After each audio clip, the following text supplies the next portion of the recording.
What's up, YouTube? This is Isaac, aka Microwave.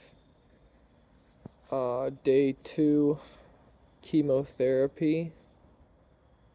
I'm doing okay. I'm very tired.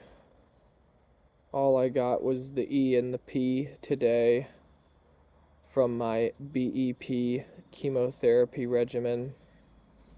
I only get bleomycin on Mondays, and I get the ecto something and the cisplatin days 4 through 5 on the first week of my 3 week cycle, and it's 9 weeks in total. So the first of the 3 weeks, every 3 week period, I get all three, basically. But I only get the bleomycin on Mondays. I have a bit of a cough now.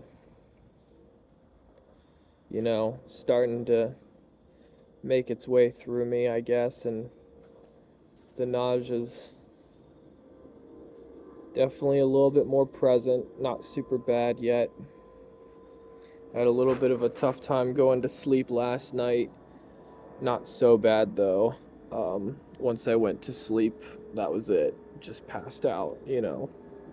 I took a nap today. That felt kind of good. Drink lots of water if you guys go through this. I can't say it enough. I mean, it's poison, you know? And I think that's my topic for today. Poison. We're surrounded by it. We swim in it.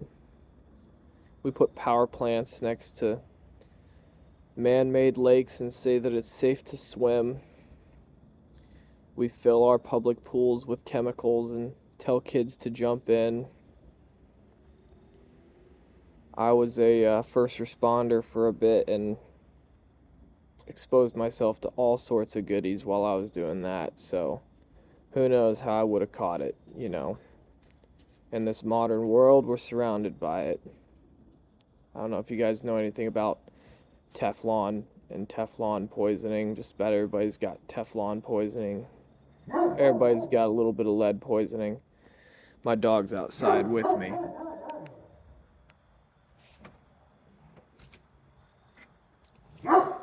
That's Max. He's a good boy. He's loud though.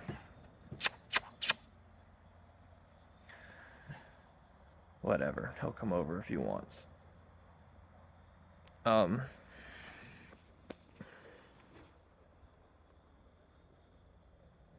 Yeah, poison. This phone is poison, you know? Why do we scroll all day? All I did was sat and look at the wall today, just like yesterday. You just feel those drugs run its course through your body. And when you're not staring at the wall, I'm staring at my phone, just doom scrolling, trying to distract myself. I had people around me, and they just scrolled too. And I love them, but what are you supposed to expect people to do in this day and age if they're feeling uncomfortable or bored? I feel like we just pull out our phones and just distract.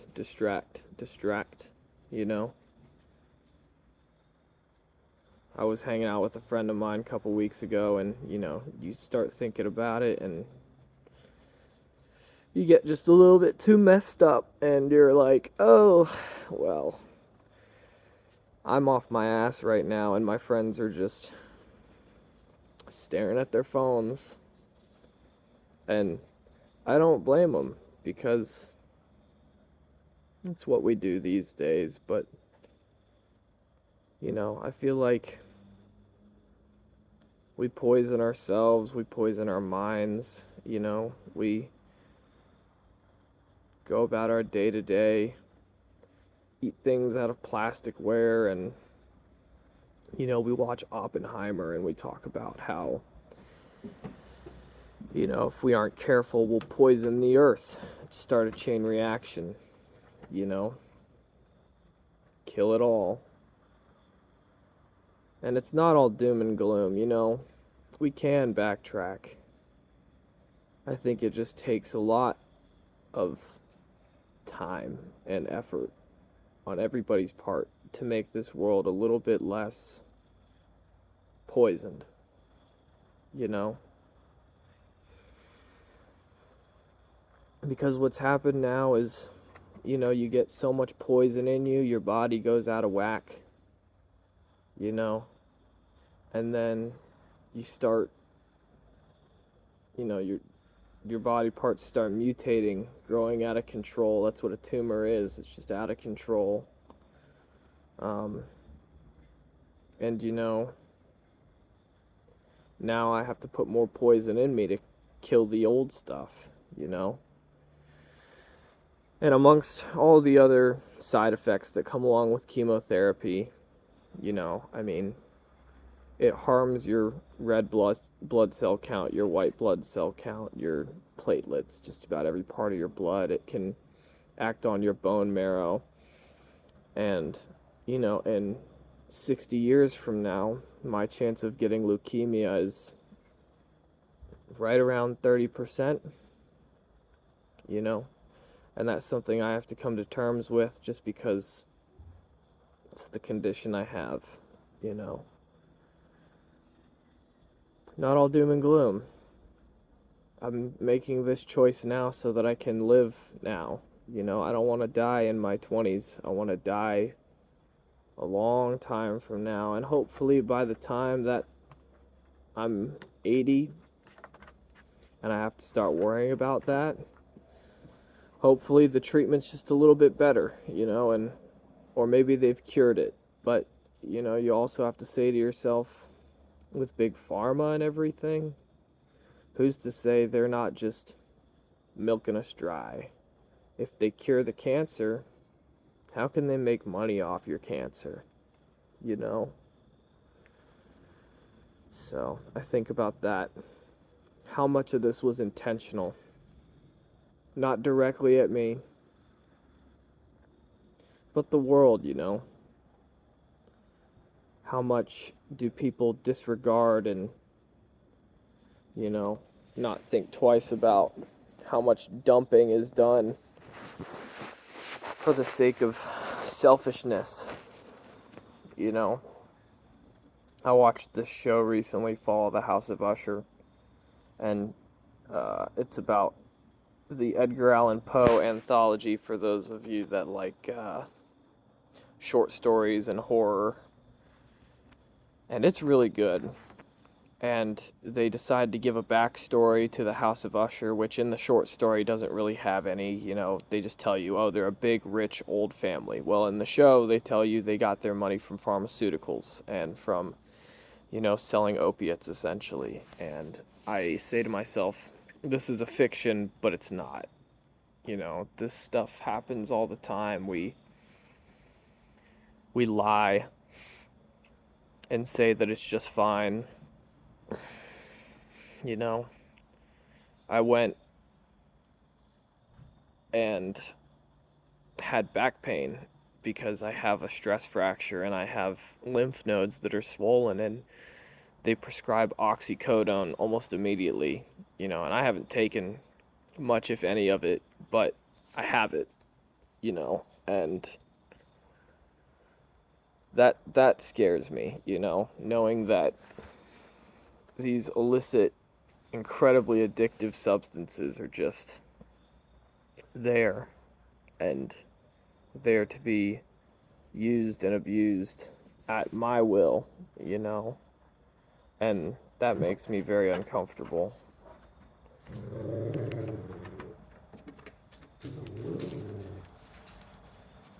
There's my funny dog. um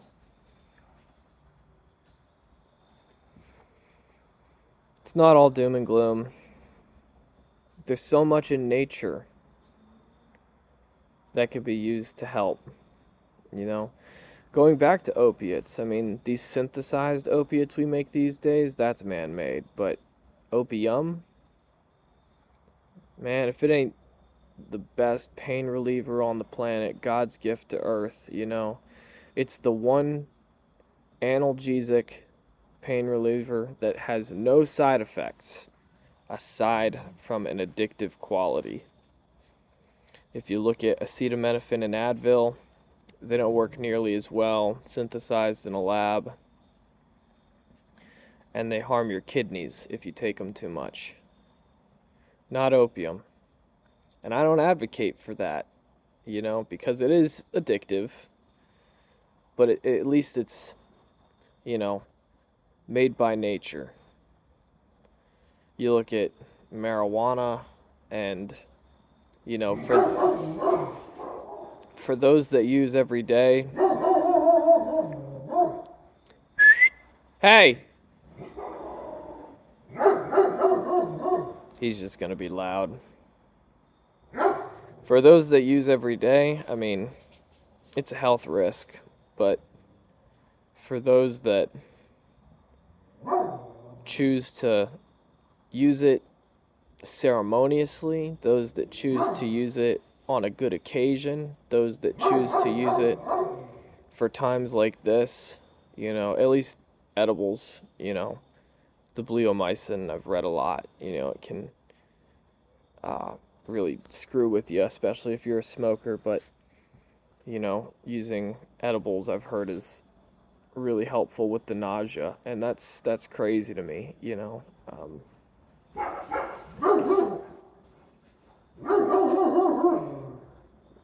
He's being loud.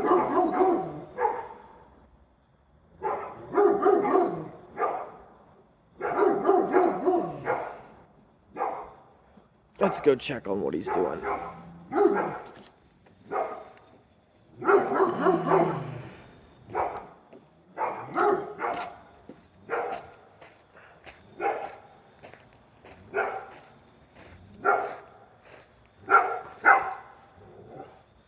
Hey, Max.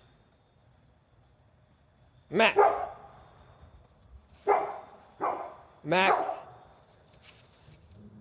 Good boy, come here.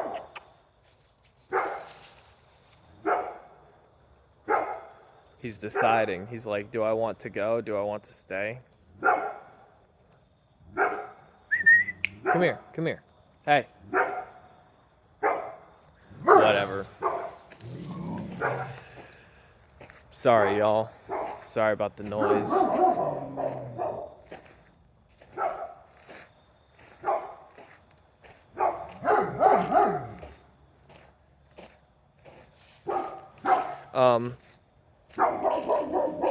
Poison.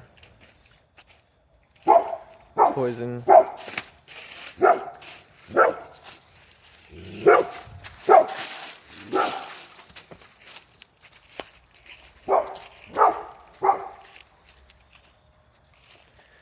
We poison our world and our brains and our hearts and our bodies. And then when the poison gets too strong, we need to use more poison to kill it.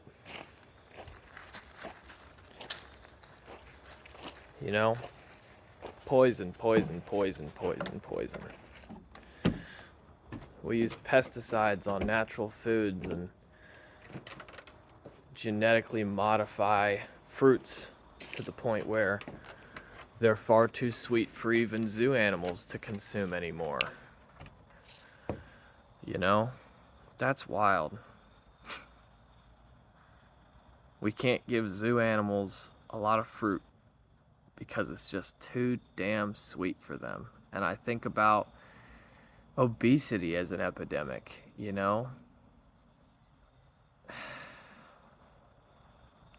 But it's not all doom and gloom.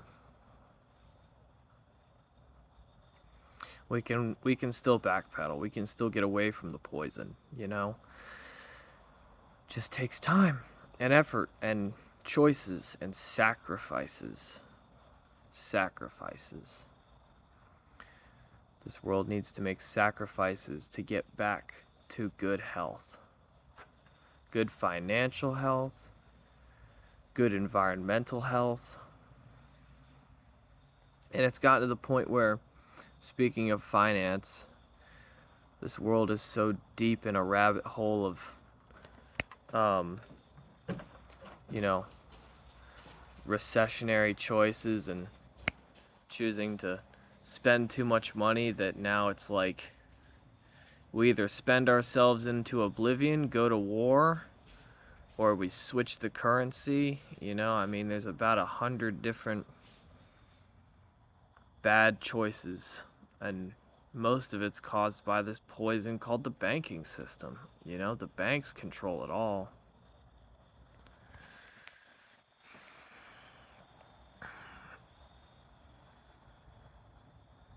Frugality, choosing to make good choices for yourself, choosing to make the hard choices for yourself so that you can live a longer, better, healthier, happier life. That's what I've taken away from a lot of this. When I'm done, man, all I want to do is travel. I want to go to the good places. I want to go to the real beautiful parts of this world, places where I can breathe fresh air. Fresh air that I don't have to worry about cancer.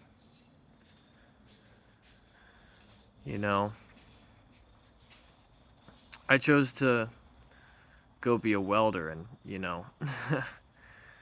they tell you about things like phosphine gas and how one whiff of it can kill you. And that only exists because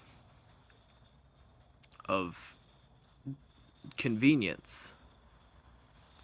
We use brake cleaner for convenience. And brake cleaner creates phosphine gas, and phosphine gas can kill you. Simple math, right?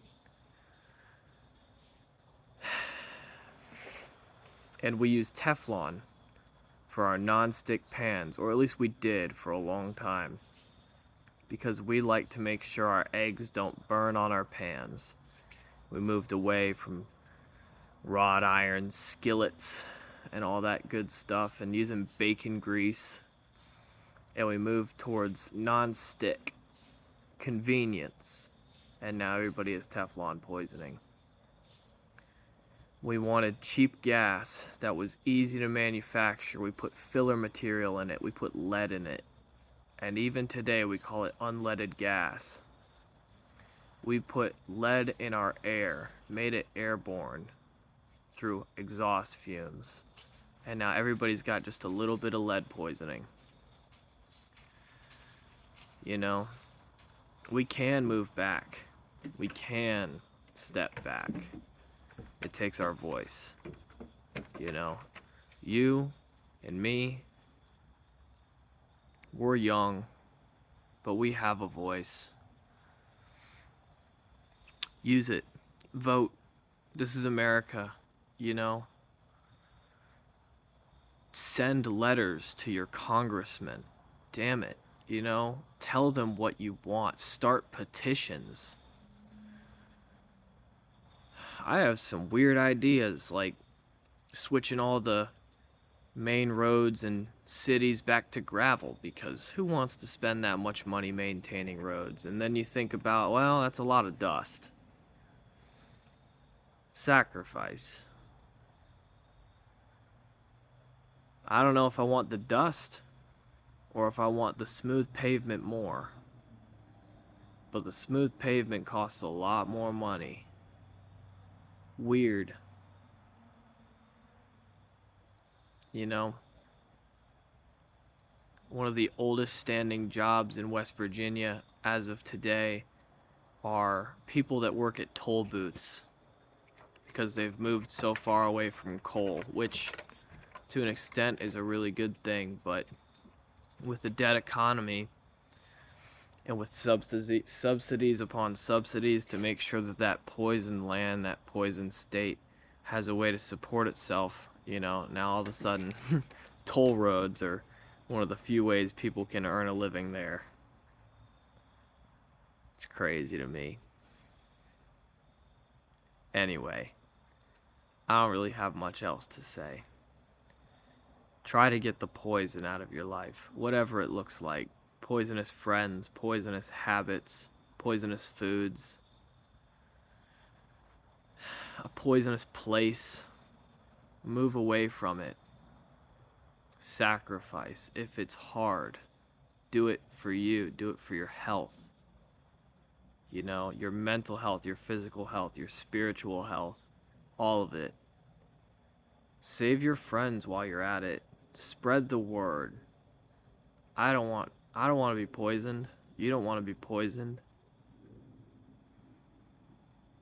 We can move away from the path we're on. It just takes sacrifice.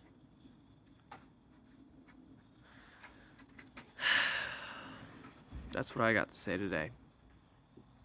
Peace, love, and chicken grease. See ya.